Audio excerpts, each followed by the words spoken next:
J'avais 4 ans quand j'ai pris l'avion pour la première fois. C'était beau, c'était merveilleux. À 10 ans et demi, par contre, je suis partie pour un autre voyage. Ce voyage m'a brutalement sorti de mon innocence. À quelques mois de mes 18 ans, je suis partie cette fois-ci en voyage, mais pour apprendre à Dakar, pour étudier, pour mes études. En 2010, j'ai entamé un autre voyage, celui-là vers l'amour, vers le mariage, vers la vie à deux. Ensemble, lui et moi, nous avons résidé en Ouganda, à 2, puis à 3, et tout à coup à 5. Nous avons résidé en Ouganda, au Gabon, à Madagascar et au Mali. Et en 2018, nous sommes rentrés au Burkina Faso pour nous installer. L'amour ne fait pas mal. En tout cas, pas l'amour que moi je connais. Nous étions en 2019. 2019 où, sapé comme jamais, j'allais à un rendez-vous. Un rendez-vous important pour moi. Et je me suis retrouvée, soudainement, moi, aux urgences. Aux urgences d'une clinique privée de Ouagadougou, hurlante de douleur. Hurlante de douleur, et j'ai terminé sous anesthésie, sous intraveineuse de calmant, d'anti-inflammatoire et enfin de Valium, parce que plus rien ne me calmait. Cette urgence-là m'a brutalement sorti de ma résignation momentanée. Parce que oui, à un moment donné, je m'étais résignée. Ma mère, par contre, elle, ne s'est jamais résignée. J'ai fait des bains de vapeur avec des décoctions dont vous n'imaginez même pas le goût et l'odeur. J'ai fait des injections d'huile de 20 minutes. 20 minutes avec une aiguille plantée dans le corps. Je crois aussi que, sincèrement, le fait d'avoir pu enfanter malgré tout m'avait empli de gratitude. Parce que moi, au moins, malgré tout, j'avais pu avoir un enfant. Et parce que 2 médecins différents m'ont dit qu'il était impossible, au vu de l'état de mes ovaires, que je puisse avoir un enfant sans traitement préalable. 2. Mais ma fille aînée est arrivée. C'était mon miracle, notre miracle. Puis sont arrivés 2 autres êtres, des jumeaux, que j'appelle mes bonus vitaminés. Mes bonus vitaminés. En 2020, j'ai entamé un autre voyage. À Tunis, cette fois-ci, une énième fois. Et c'est là qu'enfin, on a pu mettre un nom sur ce que j'avais. Adénomiose utérine diffuse. Adénomiose est donc son prénom. Adénomiose est son prénom. Endométriose est son nom. J'ai crié enfin. Enfin. Je ne suis pas folle. Je ne suis pas parano. Je ne suis pas une paresseuse. Je ne suis pas hypochondriaque. Je ne suis pas une chochotte. Non. J'ai même développé une tolérance à la douleur qui pourrait vous surprendre. Je suis malade. Et ça a un nom. Enfin. Le mieux pour que vous compreniez tout ça est que je vous raconte un voyage typique dans mon monde. Un voyage de 30 jours. J'embarque tout d'abord pour 13 jours d'un merveilleux voyage. 13 jours où je suis moi, où je pétille, où j'ose tout, je fais tout, je peux tout. 13 jours où je bois du chocolat chaud, entre autres. 13 jours où je vis pleinement. Puis arrivent 10 jours. 10 jours qui symbolisent ce qu'on appelle les symptômes prémenstruels. Alors, comme mon corps sait que j'aime les grandes expériences et les tests, il exerce sur moi toutes les combinaisons possibles de mots pour me préparer à l'avance. Donc, s'en suivent mots de sein, mots de hanche, mots de dos, ballonnement, courbature, troubles de l'humeur. Mais en fait, ces 10 jours ne sont là que pour annoncer une tempête interne qui se prépare. Puis arrivent ces 7 derniers jours. L'apothéose. Je vais vous décrire ça comme un paludisme grave, combiné à des courbatures d'une grippe assommante, le tout accompagné de contractions d'accouchement. Et même là, je crois que vous n'y êtes pas encore. Alors, les mots que je vous ai cités viennent maintenant en Promax Plus. Donc, mot de sein, mot de hanche, mot d'estomac, ballonnement. Et cette fois-ci, tout ce qui l'accompagne, saignement intense. Et puis la fatigue. Cette fatigue, je crois qu'au-delà de tout, c'est cette fatigue-là qui m'épuise moralement le plus. Parce que je suis épuisée, je suis vidée de toute énergie. Pendant ces 7 jours-là, je survis. Voilà comment se passe typiquement un mois pour moi. Mais le lendemain de ces 7 jours, donc le premier jour des 13 jours, je revis et le cycle reprend encore et toujours, chaque mois. Moi, j'ai 13 jours dans le mois pour être au top de moi-même. Alors, comprenez que je ne puisse pas remplir ma vie de négativité et de personnes négatives. Je m'excuse auprès de vous, si vous en faites partie.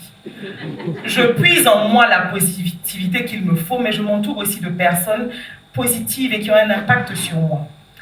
C'est parce que aussi je sais à quel point chaque minute, chaque seconde compte, que j'ai décidé d'accompagner d'autres personnes pour déployer leur potentiel, pour connaître leur mission de vie, pour optimiser leur talent. Parce que oui, il en faut du talent pour optimiser 13 jours de vie dans le mois.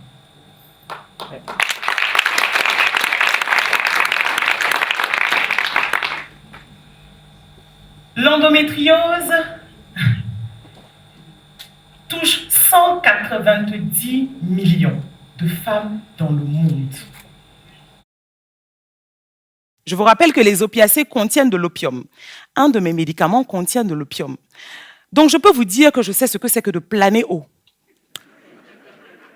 Sauf qu'au bout de 4 heures, les effets redescendent et comme je ne peux pas planer haut pendant 7 jours, je les garde pour les moments où je n'ai plus le choix. Essayer de régulariser, comme ils le disent, nos règles et donc d'atténuer les douleurs. Vient aussi le dispositif intra-utérin, le stérilet communément appelé ainsi, qui permet de réduire les saignements, qui réduisent les contractions, donc qui réduisent les douleurs. Il y a le décapétyl qu'on nous propose, qui est un médicament qui coûte entre 115 000 et 180 000 par mois pour un traitement de 6 mois. 180 000 par mois pendant 6 mois et qui impose une ménopause artificielle. La ménopause artificielle qui induit des troubles de l'humeur et du comportement. Imaginez-vous ménopauser à 30 ans avec tout ce qui va avec. Et enfin, on nous propose maintenant l'ablation de l'utérus en cas extrême. Mais c'est une chose pour laquelle il faut une préparation psychologique importante. Et à mon âge, je ne suis absolument pas prête. Comment se fait le diagnostic? Le diagnostic se fait en général par IRM, mais sous nos cieux, quand on ne peut pas, on le fait par échographie et on nous dit toujours « vous n'avez rien ». Un médecin m'a même dit « Madame, vous devrez chercher ailleurs les causes de votre douleur, c'est peut-être ailleurs, mais ce n'est pas dans votre ventre ». Avec l'échographie, je me suis dit « ailleurs où? Es-tu folle, Fatim ?» Après l'IRM, vient la célioscopie. Alors la célioscopie, je vous explique ce que c'est. C'est 5 jolis petits trous qu'on nous fait dans le ventre pour aller chercher à l'intérieur de nous des traces d'endométriose. Et quand il y en a, ça permet de les extraire. J'ai fait une célioscopie il y a 1 an et 10 jours exactement aujourd'hui. J'en connais qui en ont fait 2, 3, 7. Voilà ce qui s'offre à nous comme option. Alors, je veux vous dire à vous que vos filles, vos mères, vos épouses, vos sœurs, vos collègues, vos tantes, vos amis, qui vous disent qu'elles ont mal, ont vraiment mal. Et je vais m'avancer pour vous dire quelque chose solennellement parce que je suppose que c'est parce que vous ne le savez pas que vous continuez à le faire. Contrairement à ce que vous pensez, nous avons, nous tout des balances et des miroirs chez nous. Oui, on se voit. On sait qu'on a grossi, qu'on a maigri, qu'on est boursouflé, on est au courant. On sait. Je tenais à vous le dire ce soir parce que je me suis dit que vous ne le saviez pas puisque vous continuez. Je veux maintenant parler au système éducatif et au monde enseignant. Je veux vous dire que des milliers de filles quittent chaque année le système éducatif et l'école parce qu'elles ont tout simplement mal au bas-ventre. Des milliers de filles ne viennent plus parce qu'aussi elles manquent de garniture. Des milliers de filles arrêtent l'école parce qu'elles ne veulent pas venir chaque mois se donner un spectacle au milieu de vous et sous les regards moqueurs de leurs camarades. Parce qu'on leur a dit quoi? On leur a dit que les règles, c'est sale. On leur a dit que les règles, c'est tabou. On leur a dit que les règles, on n'en parle pas. On a dit que les règles, ça ne doit pas se voir. Donc, elles restent loin de vos yeux. Et elles quittent l'école. Alors, tous les programmes pour amener les filles à l'école devraient tenir compte de ce point.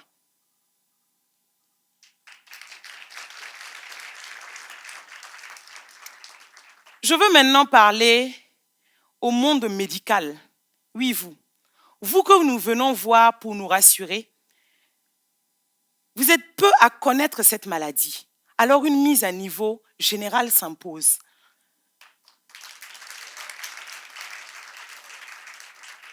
Ceux qui la connaissent disposent de peu de matériel pour poser un diagnostic. Honnêtement, l'échographie, ce n'est pas ce qu'il faut. Mais ici, comme il faut être dans le coma pour bénéficier d'une IRM, eh bien, on tourne entre écho et écho. Ceux qui ne la connaissent pas nous plongent dans une errance de plusieurs années. On a mis 24 ans à poser un diagnostic sur mon cas. La moyenne mondiale est de 7. Bon, j'ai battu tous les records. Ben, voilà au moins un. Je suis ravie de voir de plus en plus sur les plateaux, à la télévision, à la radio, dans les blogs, sur les réseaux sociaux, des médecins prendre la parole pour en parler, des médecins et des patientes. Prendre la parole pour en parler, pour parler de l'endométriose qui est méconnue, mais qui pourtant touche 190 millions de femmes dans le monde. Je suis ravie qu'on en parle. Je suis convaincue que avec les chercheurs que nous avons, qui cherchent et qui trouvent, peut-être combiné à notre pharmacopée traditionnelle, on pourra enfin trouver un soin curatif pour nous guérir enfin. Ça viendra peut-être du Burkina.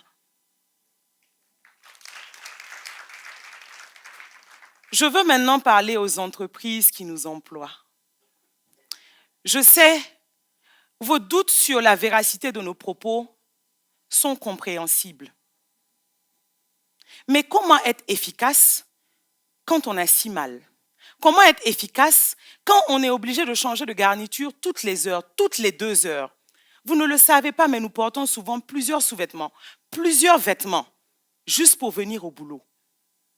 Nous recouvrons vos chaises de paille ou de plastique, et souvent des deux, pour ne pas les imbiber de notre sang.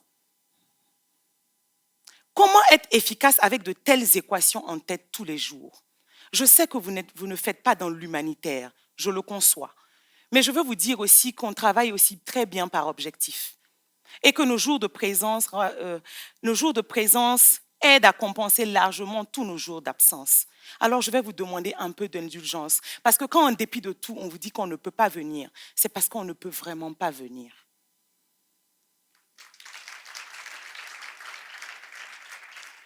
Je m'adresse maintenant à vous, à nous, à ces 190 millions de personnes. Je veux vous dire que on vous croit. Vous avez le droit de parler, de dire que vous avez mal. Je veux vous dire que votre douleur peut être entendue. Je veux vous dire de ne jamais vous résigner, à chercher la cause de votre douleur, à poser un diagnostic dessus. Parce que oui, on nous a dit qu'une femme forte ne parle pas. Une femme forte ne se plaint pas. Une femme forte accepte tout, encaisse tout pour que ses enfants soient bénis demain. On nous a dit qu'une femme digne et fière ne parle pas de ses douleurs pour espérer un jour atteindre le paradis. Moi, je vous dis que devant le paradis, là, ça va chauffer. Je vais vous dire d'oser parler, parce que si vous ne parlez pas, celles qui sont plus jeunes ne le savent pas. Et il faut qu'elles parlent, il faut qu'elles mettent des mots sur ces douleurs pour qu'on sache qu'elles existent. Parce que ce qui n'est pas connu n'est pas traité. Je suis Fatime Touré et je vous invite à refuser la résignation. Chaque mois, je voyage entre vie et survie. Chaque mois. Mais dans tout ce mois-là, je choisis la partie la plus belle, la partie la plus agréable pour mener le plus beau voyage qui soit. Maintenant que j'ai vidé ma valise sous vos yeux ébahis, je vais la fermer. Je vous laisse avec mes mots et non avec mes mots pour qu'ils résonnent en vous et que vous les portiez à d'autres. Je vous dis merci.